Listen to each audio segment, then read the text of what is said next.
So they're actually taking away the management of acute heart attacks from us 24 hours a day. This is not good enough. Thank you for your attention. You'll recall the Higgins report in 2012. Most of you were here.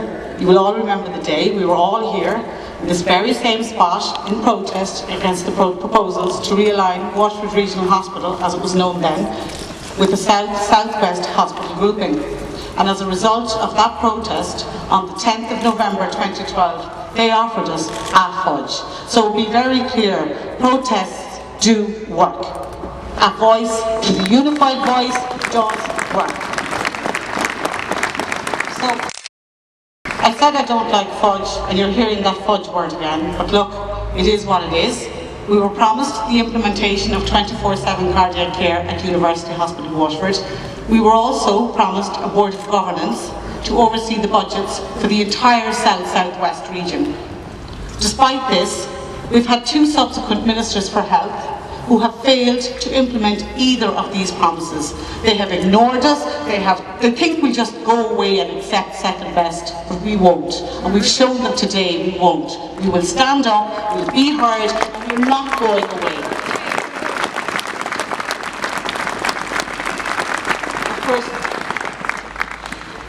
The senior clinicians at the University Hospital Waterford have no input into how this budget is allocated. It is allocated by one man alone. He's a senior civil servant in Cork, and he makes all the decisions about a €1 billion budget, and we call him the Lone Ranger. So you have to ask yourself, why? Why are we here again, begging in the streets for something every other region in this country has?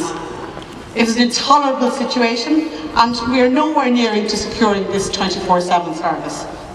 Our taxes fund our health service, pays for equipment, our nurses, our doctors, who I might add do a marvellous job in very, very difficult circumstances in both University Hospital Waterford and in fact in all our hospitals.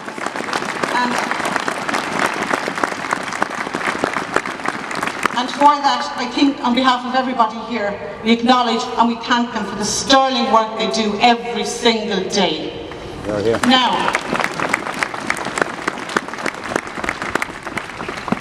for the fudge, on the fudge, University Hospital has been offered a mobile cath lab to alleviate the number of patients on waiting lists for cardiology diagnostics.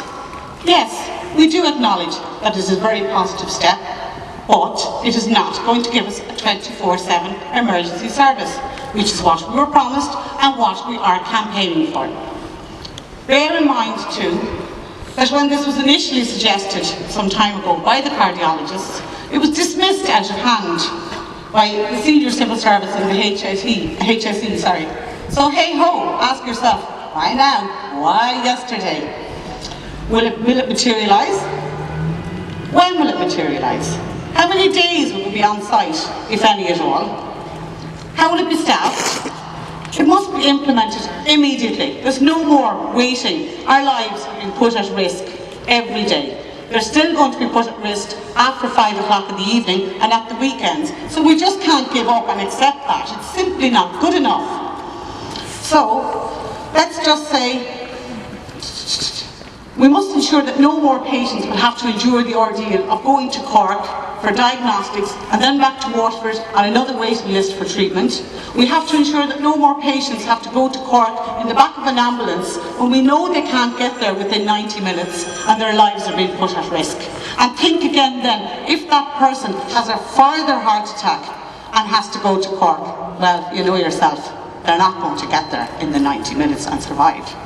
So, basically we're asking them, sending patients to our services here in the southeast. We've got a very good hospital 5 minutes out the road. Nobody should be going to Cork for services we should have. We're a regional hospital, we cater for 500,000 people. There's no reason to be sending people 100 miles away in this day and age. Families have enough stress on their kids, they have enough stress when their family members are ill without the added stress of having to drive 100 miles up, down and 100 miles back just to visit them. It's ludicrous. It beggars belief that we cannot have that service here. I, for one, personally, will not give up until we have it. So,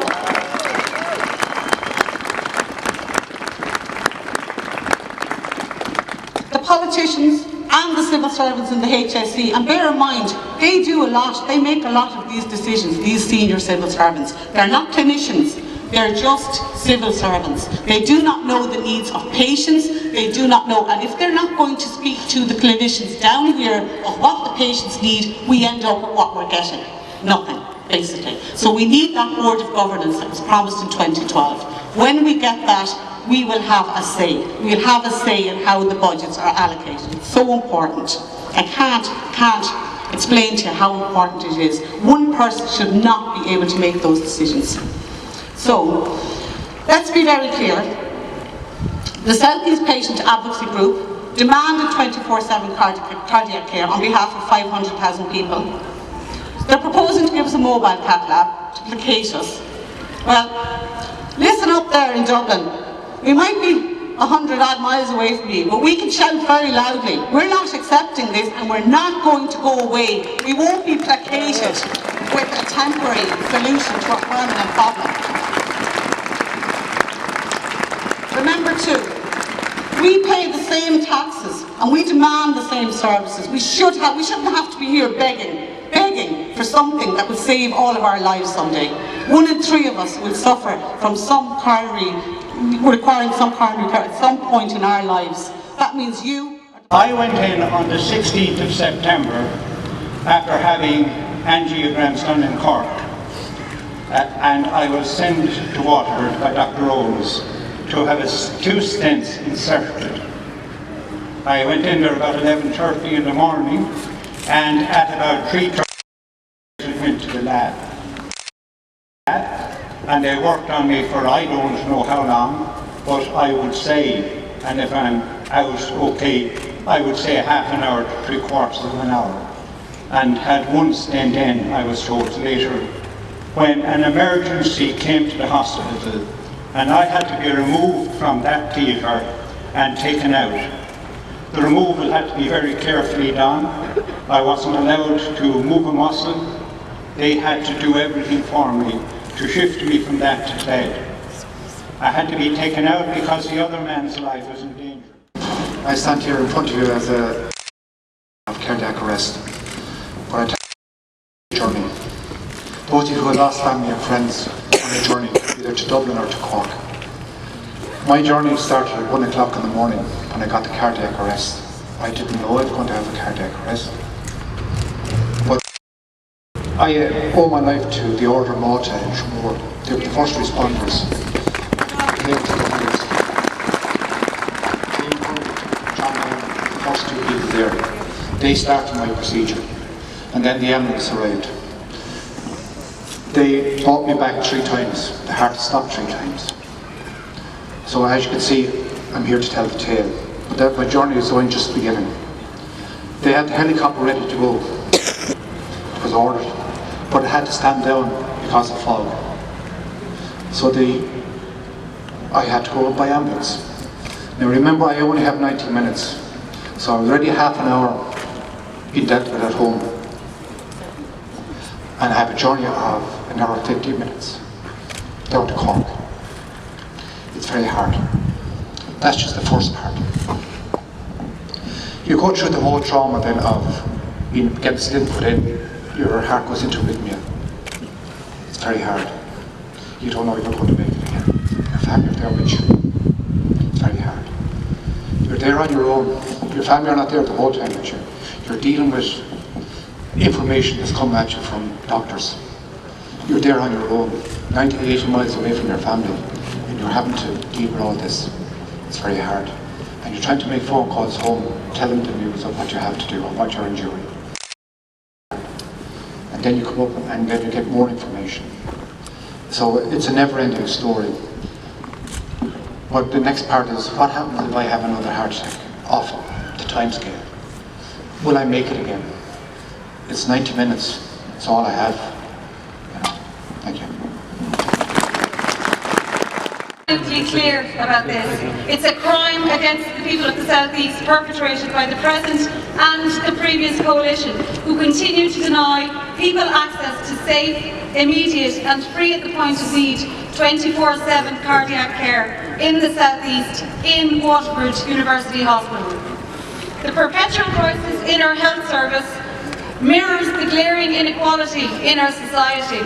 It is proven that inequality of access to health services deeply affects healthy outcomes and our general well-being.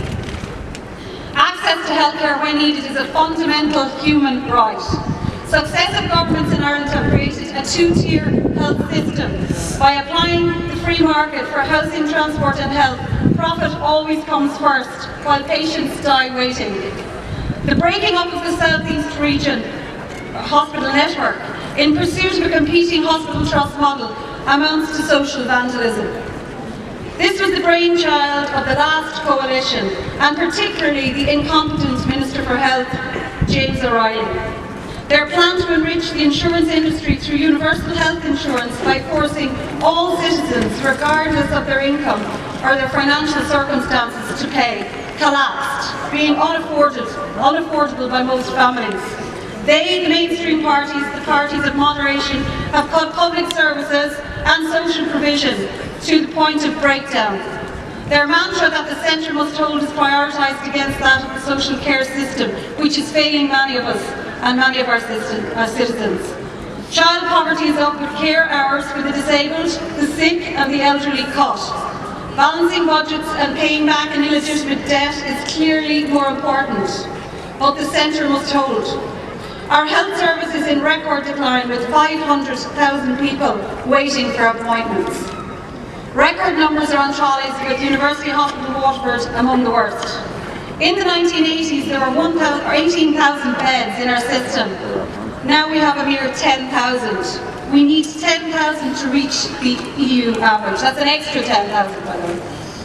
We scored 24 out of 34 countries for our number of doctors, and 27 out of 34 for our beds. The past 2 weeks have highlighted how depleted our hospital sector, against which we are demanding 24/7 cardiac services for the South East at University Hospital Waterford. I won't repeat what the other speakers have said regarding stent procedures in Cork and Dublin, along with the stress and anguish that goes with it for patients and their families, other than to say, we, yes, you and I, are the only barrier to the future downgrading of our hospital. We fought the attack on radiotherapy and won. We can win this. We can get 24/7 cardiac care for the people of the South East. We can stand up to those who hold great power and win. Remember, the great appear great because we are on our knees. Let us rise. Thank you. Die on the road to Dublin, or we can die on the rocky road to Cork. If you're from the South East, suffering from heart disease, you must have your heart attacks between 9 and 5 o'clock, or else you're out of luck. You're bound for Dublin or Cork in a bouncing ambulance truck, and the HSE don't give a flying fuck.